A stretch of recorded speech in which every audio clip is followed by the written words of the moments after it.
harus hati-hati di sini. Karena semua warga sudah tahu kalau bapak penggal karena dia dukun santet. Assalamualaikum warahmatullahi wabarakatuh. Kembali lagi bersama kita bacain cerita-cerita horor. Kali ini kita akan membacakan treat lagi dari Zero Point yang berjudul Lemah Santet Banyuwangi. Treat ini dipublish pada 9 Februari 2023 dan sudah 50,5 juta yang nonton dan akan tayang di bioskop sebentar lagi. Oke, langsung aja kita mulai ke ceritanya. Banyuwangi 1998. Perang ilmu hitam, intrik politik, sampai pemenggalan kepala digantung di pohon menjadi bagian dari catatan kelam pada tragedi pembantaian dukun santet. Lemah Santet Banyuwangi. Banyuwangi dikenal sebagai tanah luhur nan sakti, namun pada 1998 silam, oknum misterius melakukan pembantaian secara sadis yang menargetkan para dukun santet, pondok-pondok, serta adu domba alim ulama. Pada masa itu, ragam peristiwa yang mengerikan di luar nalar hingga konspirasi politik tercecar diingat hingga menanggalkan bekas trauma. Salah satunya bagi Satrio, narasumber yang menyaksikan keluarganya yang dikenal sakti justru dibantai di hadapannya sendiri. Masih terekam jelas diingatan kala aku menyaksikan orang-orang dibunuh begitu cepat secara sadis di depan mataku sendiri. Panggil aja aku Satrio. Waktu tragedi itu terjadi, usiaku masih 11 tahun. Saat itu aku sedang mondok di salah satu padepokan yang terletak di timur Pulau Jawa, tepatnya di tanah Banyuwangi, tanah yang tersohor akan kesaktian, magis, dan klinik. Satu malam aku mendapatkan telepon dari paman yang mengabari kalau bapakku telah meninggal. Dia dibunuh oleh orang misterius, namun pelakunya tak terungkap. Belum selesai teleponku tutup, tiba-tiba aliran listrik di pondok padam, mati lampu total. Gak lama, terdengar suara teriakan dan tangisan dari berbagai penjuru. Dari atap-atap pondok aku mendengar suara derap langkah seperti ada yang berlari cepat di atasnya. Aku mengintip lewat jendela, banyak orang-orang berhamburan lari histeris ketakutan. Semua orang-orang di kamarku juga ikut panik. Pintu dibuka dan mereka ikut berlari keluar. Semula aku kira ada kebakaran atau huru-hara.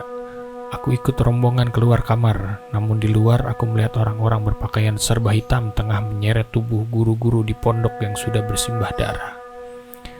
Tiap kali mengingat kejadian itu, aku masih gemetar, benar-benar mencekam. Kepikiran bapakku, dan saat itu aku berpikir, mungkin aku juga akan menyusul bapak. Kami semua berteriak ketakutan. Satu dari mereka datang menghampiri kami sembari menyeret Pak Rohim, guru kami. Di hadapan kami, orang berpakaian serba hitam dan bertopeng mirip ninja itu menundukkan Pak Rohim tak berdaya, lalu mengacungkan tinggi sebilah pedang panjang dan menebas kepala Pak Rohim dengan cepat. Darah muncrat kemana-mana. Kami histeris seolah belum cukup sosok mirip ninja itu mengerang seperti orang kesetanan menggorok leher Pak Rohim hingga putus. Bisa kau bayangkan? Aku masih ingat betul ekspresi wajah Pak Rohim kala kepalanya terpisah dari tubuhnya. Sosok itu lalu pergi begitu saja meninggalkan jasad Pak Rohim yang masih mengucurkan darah di atas tanah. Aku melihat orang-orang berpakaian serba hitam itu melompat tinggi ke atap-atap, lalu menghilang dalam sekejap seperti bukan manusia normal. Gak lama, aliran listrik dan lampu kembali menyala. Bersama dengan itu, terlihat jelas mayat guru-guru kami yang kuingat waktu itu jumlah ada 4 orang termasuk Pak Rohim yang tewas secara mengerikan.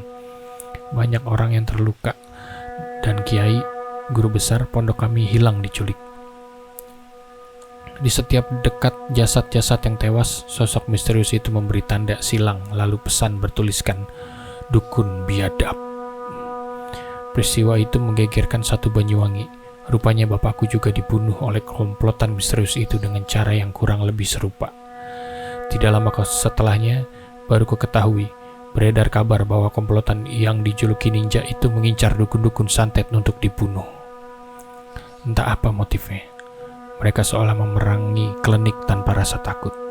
Kuakui, para praktik ilmu hitam khususnya pada masa itu masih amat kental dilakukan secara terang-terangan di tanah Banyuwangi. Kami yang tinggal di desa terbiasa melihat bola-bola api banaspati berterbangan di atap-atap rumah. Ritual mistis hingga penggebluk sudah tidak menjadi hal asing bagi kami yang tinggal di desa tersebut.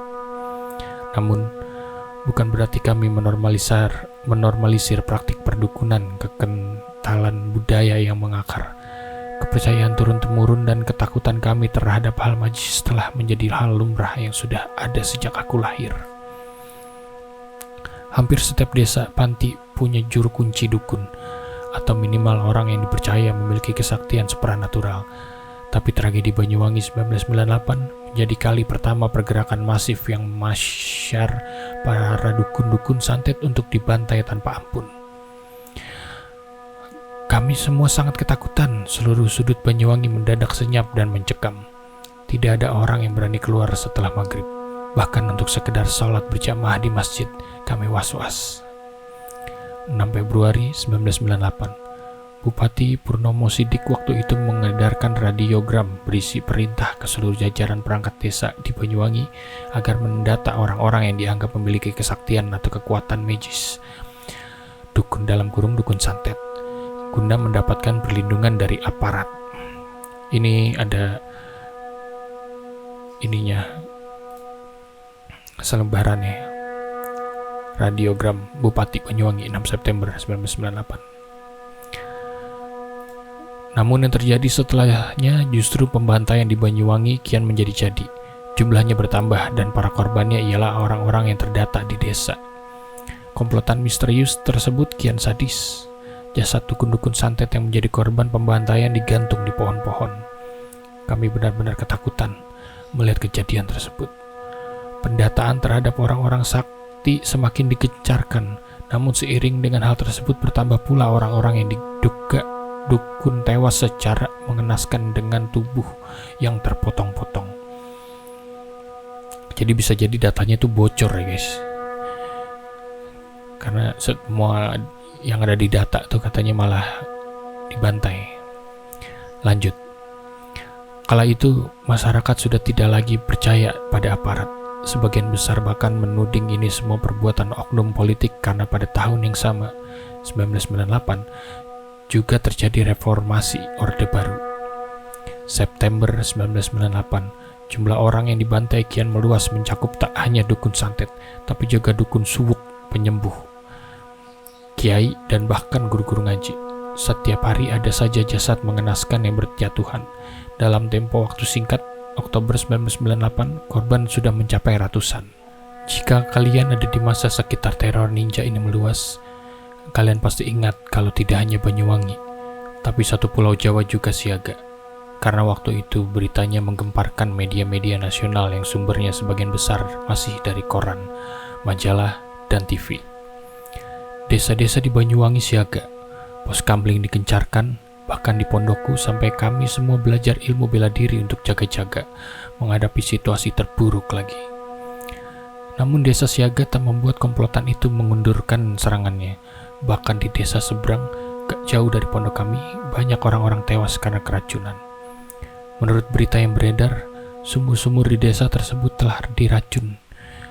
Kayak kiai kami yang hilang belum juga ketemu. Pencarian masih terus dilakukan secara mandiri oleh orang-orang di pondok tanpa melibatkan aparat.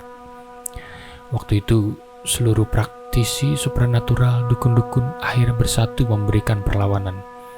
Namun situasi menjadi semakin parah kalau tak hanya teror yang nampak, namun fenomena kasat mata juga memakan korban secara mengerikan.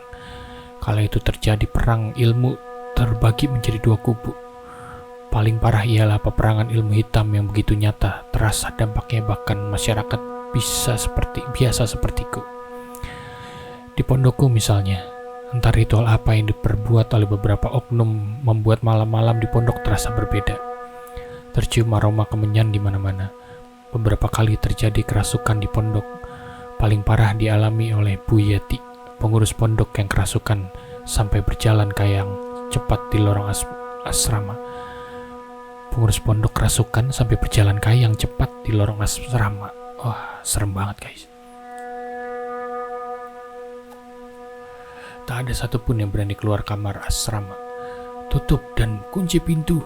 Jangan ada yang keluar. Pak Samir, guruku berteriak dari jauh secara seraya mengejar Bu Yeti yang lebih dulu merangkak kayang dengan cepat.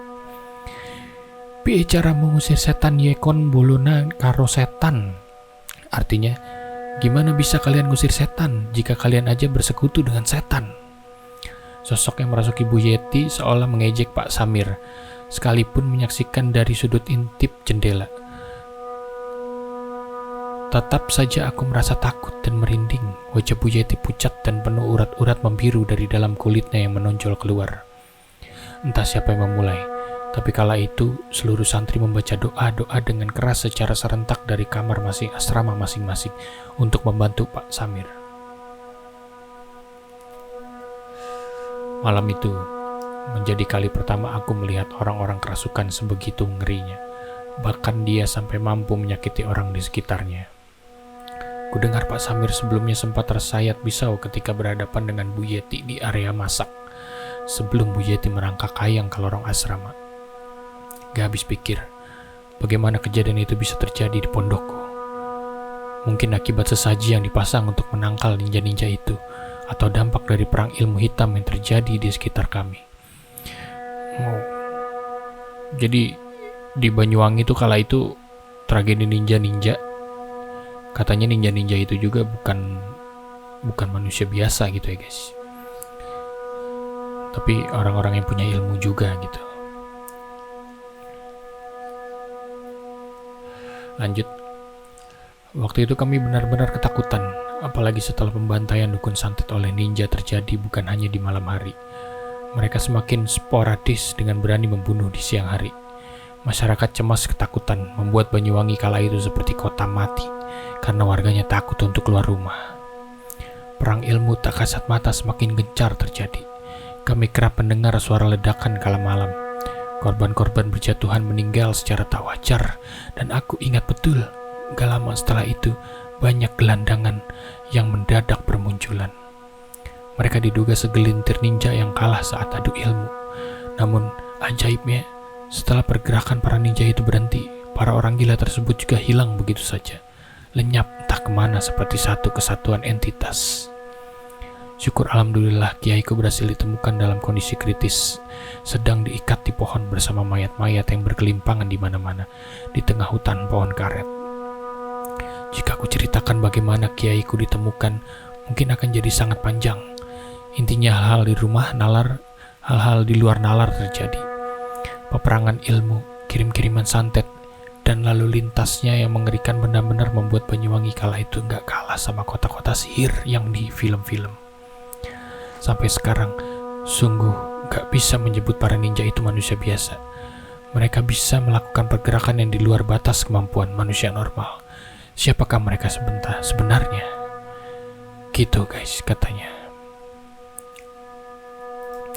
Sementara treat ini selesai, saya berencana ke Banyuwangi dalam waktu dekat untuk riset lebih dalam.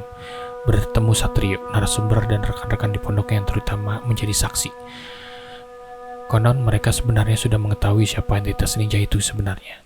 Namun kebenarannya mereka dapat terpaksa harus dikubur rapat demi kelangsungan hidup yang tentram. Satu yang pasti, ninja-ninja itu nyata. Mereka adalah entitas yang mengakar dan sistematis. Tak ubahnya sekte yang memiliki kekuatan magis di luar nalar manusia normal. Jadi gitu ya. Cerita pun selesai karena Jerome Point gak tahu nih udah balik apa belum dari pengembalaannya. Bertemu dengan Satrio di Banyuwangi.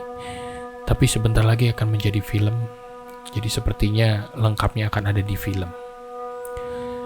Begitu ceritanya kira-kira. Di tahun itu ninja-ninja memang sangat mengerikan.